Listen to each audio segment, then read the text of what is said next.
तो बिहार में इसी सियासी शोर के बीच पहले चरण में नामांकन दाखिल करने का वक्त खत्म हो गया।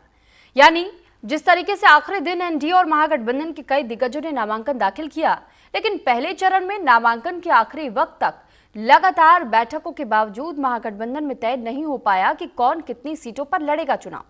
सीट शेयरिंग का फॉर्मूला क्या होगा, सीट शेयरिंग में किसका कितना हिस्सा होगा। हालांकि महागठबंधन में तनाव के बीच कांग्रेस ने गुरुवार देर रात ही 48 सीटों को लेकर के अपने उम्मीदवारों के नाम का ऐलान कर दिया, जिसमें बताया यह भी जा रहा है कि कांग्रेस विधायक दल के नेता शकील अहमद खान को कदाव से टिकट दिया गया, जबकि बिहार कांग्रेस अध्यक्ष राजेश राम को कुटुंबा सीट से चुनावी मैदान में उतारा गया।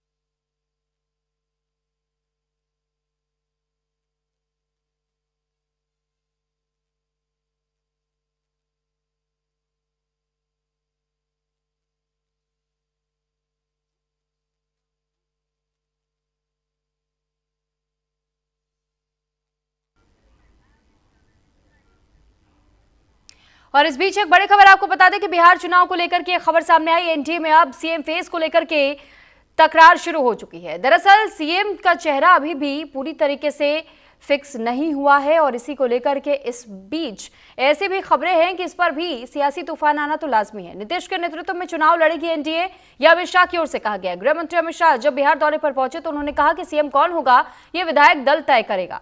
नीतीश पर शाह के बयान को लेकर के अब सियासत गर्मा गई और उसके बाद शाह से सहमत लेकिन नेता पहले से तय होने चाहिए, ये जीतन राम मांझी की ओर से कहा गया।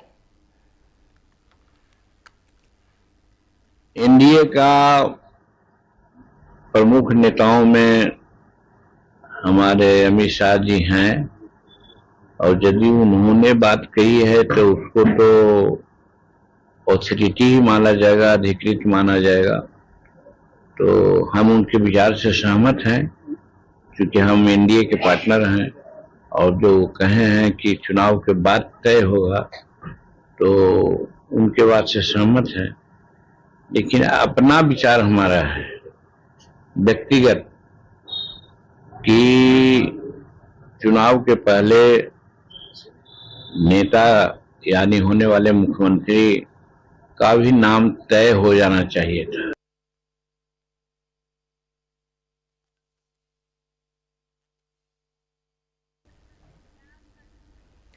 तो अमित शाह का लालू परिवार पर बड़ा हमला भी इस दौरान देखने को मिला और ये अमित शाह की ओर से कहा गया कि हमारी लड़ाई लालू के जंगल राज के खिलाफ है।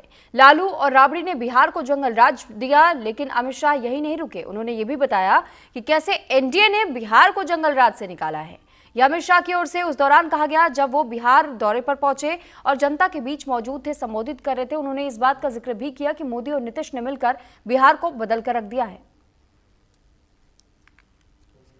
आप सभी लोग अभी भी चिंतित रहिएगा।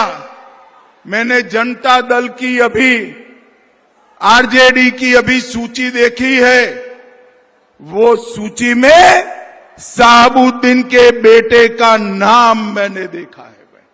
मुझे बताओ, अगर आरजेडी आज भी शहाबुद्दीन के बेटे को टिकट दे तो बिहार सुरक्षित रह सकता है क्या? जोर से बोलो, रह सकता है क्या? भाइयों बहनों, बिहार को सुरक्षित रखना है तो नरेंद्र मोदी जी और नीतीश कुमार की जोड़ी को फिर से लाना पड़ेगा। क्या में प्रभु श्री राम का मंदिर बनना चाहिए या नहीं बनना चाहिए? 550 साल से राम लल्ला एक झोंपड़ी में बैठे थे।